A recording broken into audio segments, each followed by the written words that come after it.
Guys, welcome back. It is Racer X, and today I actually wanted to put together a little video about our 2019 Challenger Scatpack. We've actually owned this car now for a little over a year, and it is still essentially in stock form. The wife loves driving the car. She drives it all the time, drives it everywhere. I actually really like driving the car as well. We both have had a really good time in this car. Really, what's not to like, right? I mean, 485 horsepower, naturally aspirated Hemi.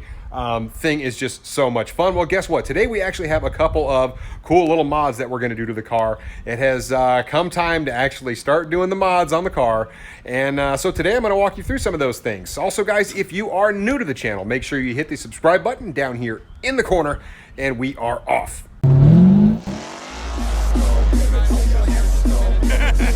We got the 1,000 horsepower helmet.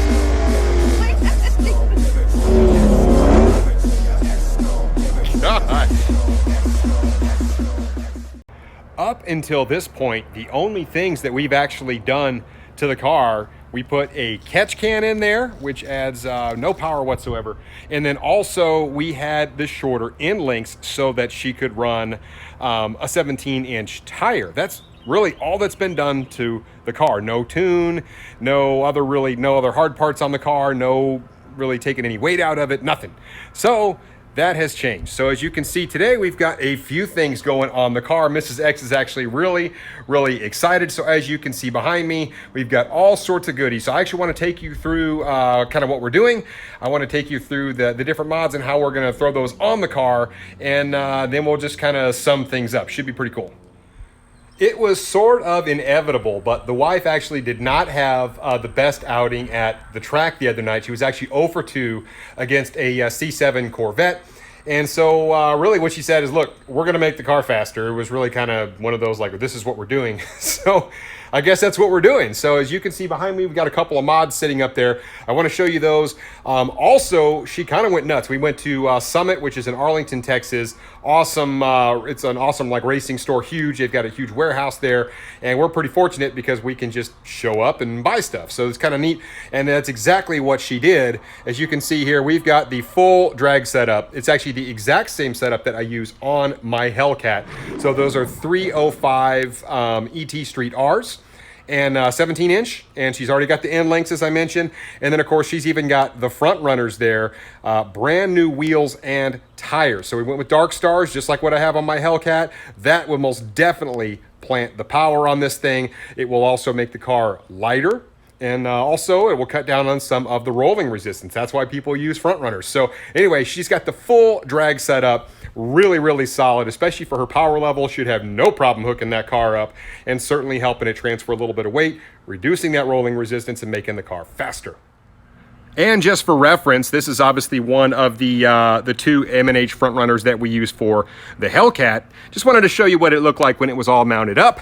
And then, of course, we've got the Beast here in the garage, and we've got the big tires on the back, the 17-inch ET Street Rs. I'll give you a quick look at what those things look like.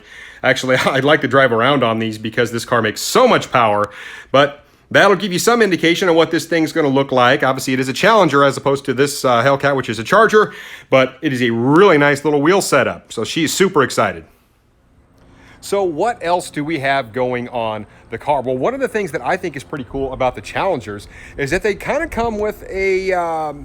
it's not utilized, but they kind of come with a little like ram air system built right into them. And this particular one is going to basically have two, because not only do you have the functional shaker hood that brings cool air in to the top of the motor, and I actually want to show you that.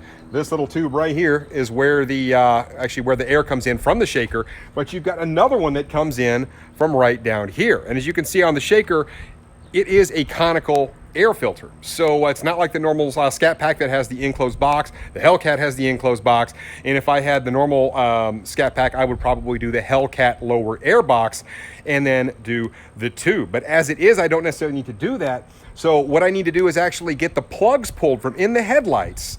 And so we've got the inner headlight on the Challenger actually has a plug in it, which, let me show you that, boom, right there. So that thing actually has a plug inside of it. Well, guess what? If you take that out and you stick a little tube in there, it acts as a little ram air. And I actually bought this tube off of Amazon for like $57.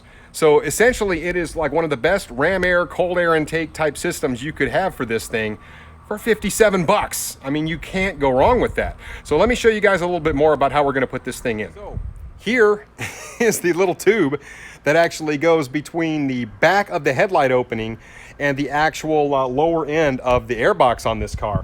It's pretty simple, and it's actually a Mopar part. I mean, it's got Mopar written right on it. So definitely a cool thing there. And it's actually, in theory, should have been pretty easy to kind of get the plugs out so that we can put this tube in. On the videos that I saw online, all you had to do was basically push in 3 clips and pop it out.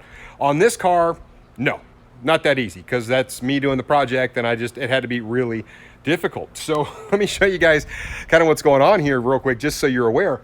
So right here, you've actually got a little hole that you can kind of pull up here. You got to get rid of this little kind of flashing first, right? So what we'll do is we'll actually pull up. Let me make sure you guys can see it. So we'll pull up on this. There we go. We can get this out of the way, guys. So I'll do that. So next thing is we got to get the plugs out from the headlights. And I want to show you guys. So the plugs are actually all the way down here. All you have to do is remove that. But there are 2 little bitty screws in there, and they're actually on the ends, and they're really hard to get to. They are a huge pain in the butt. They're that little star pattern. And I'm going to tell you, it's not that easy to get them out.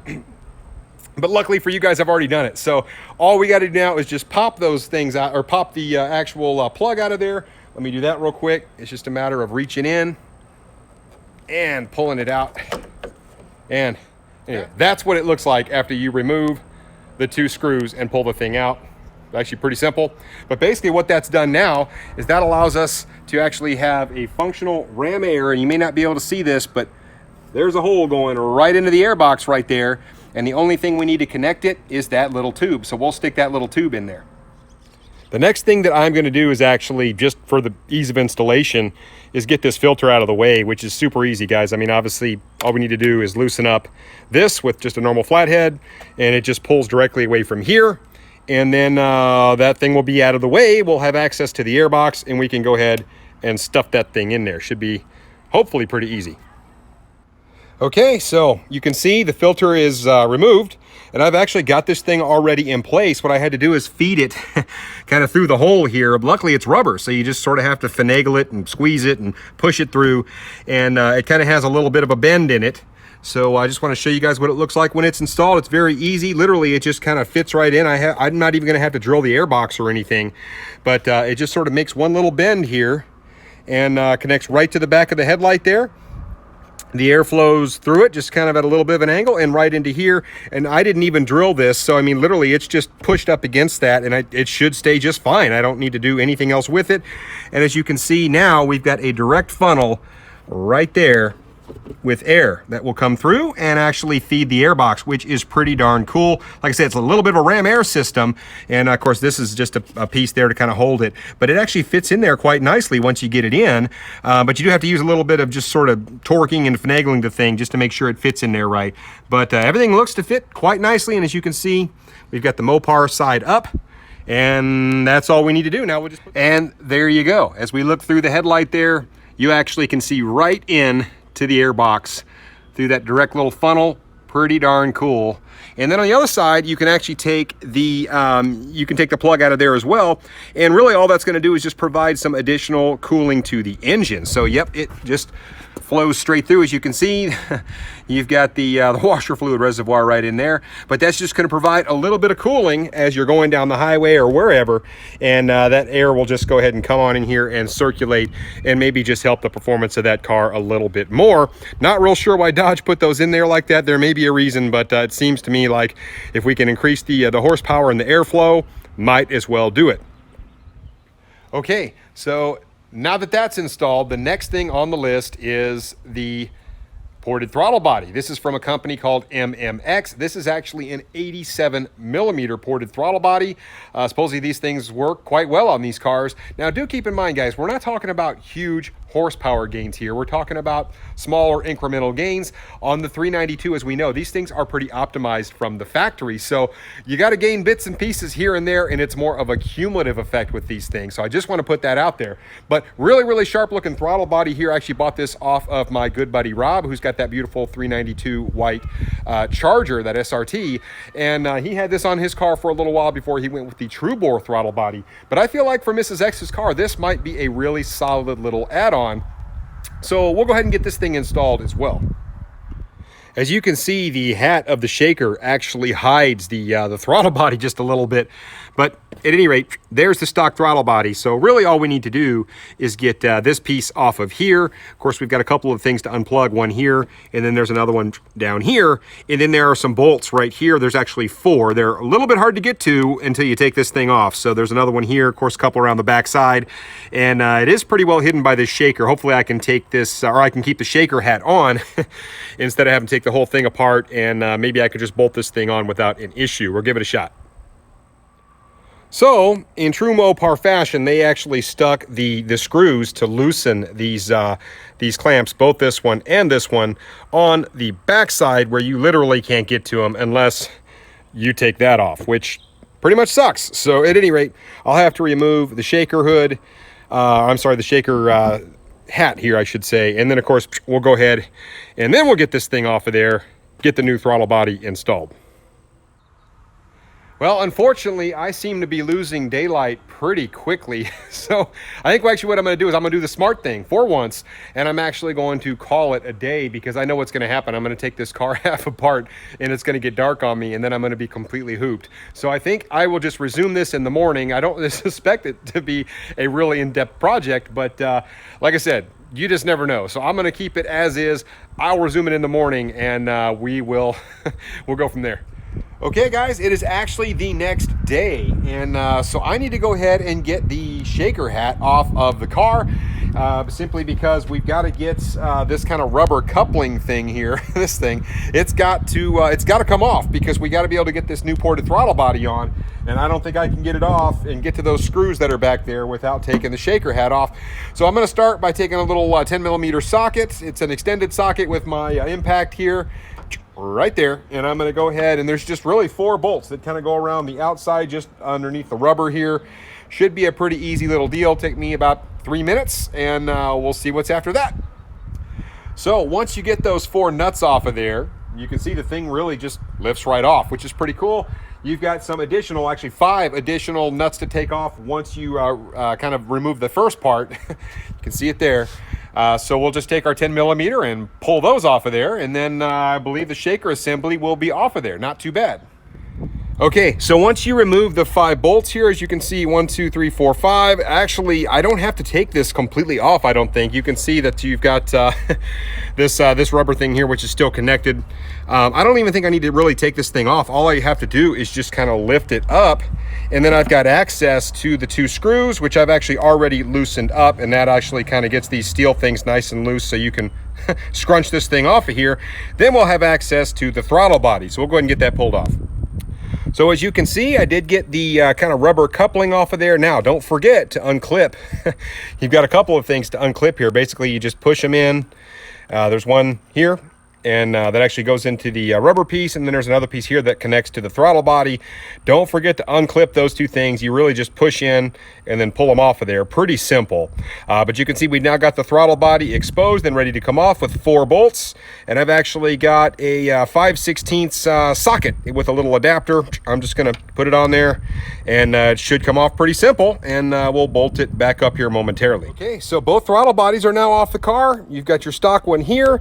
As you can see, it's basically kind of just straight there. And then when you look at the ported one, I want to give you a good look at this just real quick. You can see that a lot of the material here has been removed. This is actually quite a bit thicker here than it is here, and you can actually see a really nice little lip, a little ridge in there where this throttle body has been ported. It's actually on both sides, and maybe a little bit hard to tell in the camera, but you can definitely tell some material's been pulled out of this. Airflow should be a little bit better with this guy, so I will go ahead and get it bolted back up. And just like that, everything is back to normal. Everything essentially looks absolutely bone stock. You can see we do have the rubber coupling back on. Clips are back in. filter's back on, shaker's back on and tightened down. One quick thing, don't over tighten anything in here, guys. Don't over tighten anything on the rubber couplers. Just, you don't have to over tighten it. Even these screws for the throttle body, don't have to over tighten it. But essentially, we're back to looking bone stock again. Everything is put back together, and I'm feeling pretty good about it. Well, okay, that's it. That's 3 easy mods that we've done to the Scatpack. And you know what? The first 2 were actually relatively inexpensive, between the throttle body and, of course, the little tube that goes from the headlight into the air box. So what all have we really effectively done? Well, we've reduced weight and we reduced rolling resistance while getting the drag pack. So she's got the skinnies up front and the larger ET Street Rs in the back. So I'm feeling good about that. That should make her a little bit faster. And we have increased our horsepower just a little bit, because now we've got essentially a functional ram air system, because we're now pulling air in through the headlight directly into the air box, and we have a ported throttle body on the car, so it should feed the motor just a little bit more cool, clean air. So in theory, that should give us a little bit extra horsepower. I do want to mention one more time, guys, that it is incremental when it comes to the 392. You're not going to pick up big chunks of horsepower really anywhere. But you know what? Every little bit counts. So we've started off our mod journey with those 3. I feel like we're off to a really good start, and you know what? We'll see what happens next. Got a couple ideas in the pipeline. So guys, if you have any questions about any of this, please make sure you hit me up in the comments down below. That's about it for this one. It's been fun. So until next time, guys, Racer X.